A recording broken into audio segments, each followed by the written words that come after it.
Bonjour à toutes et à tous. Cette partie traite l'analyse de la variance et de la covariance ANOVA et ANCOVA.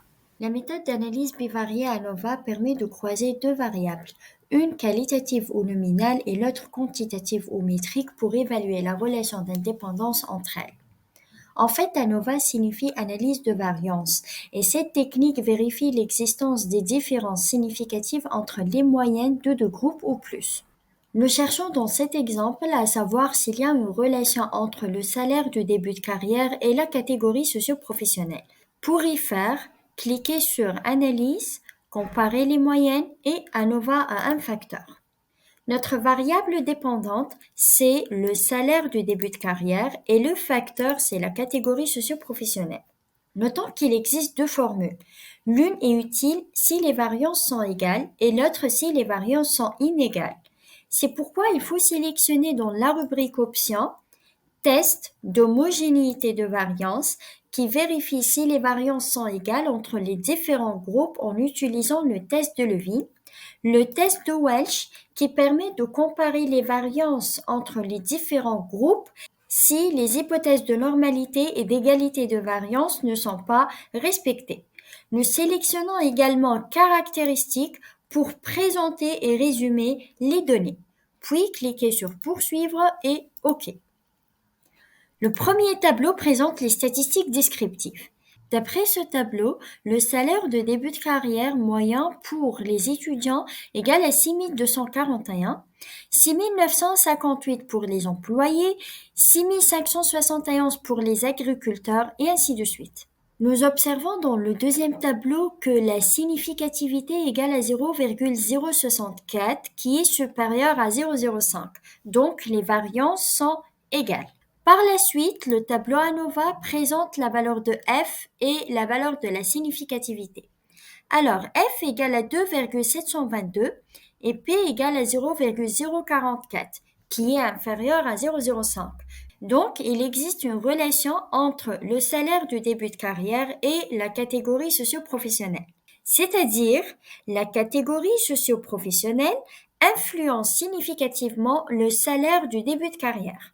D'après ces résultats, il existe une probabilité de 4,4% que les différences observées entre les groupes soient dues au hasard. Nous pouvons ainsi confirmer que les groupes comparés sont statistiquement différents. En revanche, si la significativité présentée dans le deuxième tableau est inférieure à 0,05, les variances seront inégales et donc vous vous orientez directement vers le tableau du test d'égalité de moyenne. En fait, ce tableau présente les résultats du test de Welch. Ce dernier est utile lorsque les variances sont significativement différentes. Et dans ce cas, si P est inférieur à 0,05, nous rejetons l'hypothèse nulle et affirmons qu'il y a une faible probabilité que les résultats observés soient dus au hasard. En ce qui concerne l'ANCOVA, elle permet de croiser une variable dépendante quantitative et des variables indépendantes mixtes pour analyser la covariance. En fait, cette technique analyse la relation entre une variable dépendante et une ou plusieurs variables indépendantes en contrôlant l'effet des variables étrangères, c'est-à-dire l'effet des covariables. Nous cherchons dans notre exemple à savoir si le facteur olfactif du magasin exerce un effet significatif sur le comportement d'approche après avoir contrôlé l'effet de la motivation utilitaire. Donc, la variable indépendante, c'est le facteur olfactif. La variable dépendante, c'est le comportement d'approche et la covariable, c'est la motivation utilitaire. Pour y faire, cliquez sur Analyse, Modèle linéaire général et Univarié.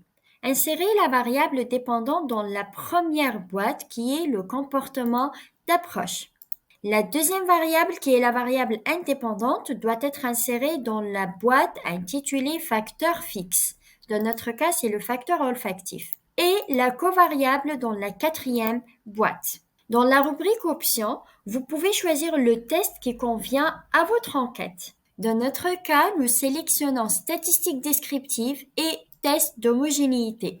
Puis, cliquez sur Poursuivre et OK. Le premier tableau présente le nombre de participants dans chaque catégorie. Dans notre échantillon, nous avons par exemple 106 personnes qui ont affirmé que l'odeur du magasin est bonne. Le tableau suivant montre les statistiques descriptives.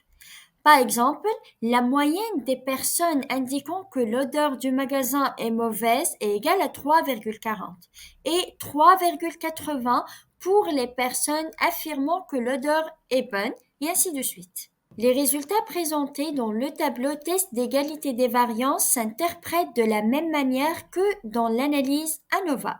Finalement, d'après le tableau de test des effets intersujets, nous remarquons que pour la motivation utilitaire, F égale à 28,121 et P égale à 0,000 qui est inférieur à 0,05. Alors, la motivation utilitaire influence significativement le comportement d'approche et par conséquent, la motivation utilitaire et le comportement d'approche sont associés. De même pour le facteur olfactif, F égale à 2,853 et P égale à 0,026 qui est aussi inférieur à 0,05, ce qui signifie que le facteur olfactif influence significativement le comportement d'approche. Pour conclure, en contrôlant la motivation utilitaire, le facteur olfactif exerce un impact significatif sur le comportement d'approche. Merci de votre attention.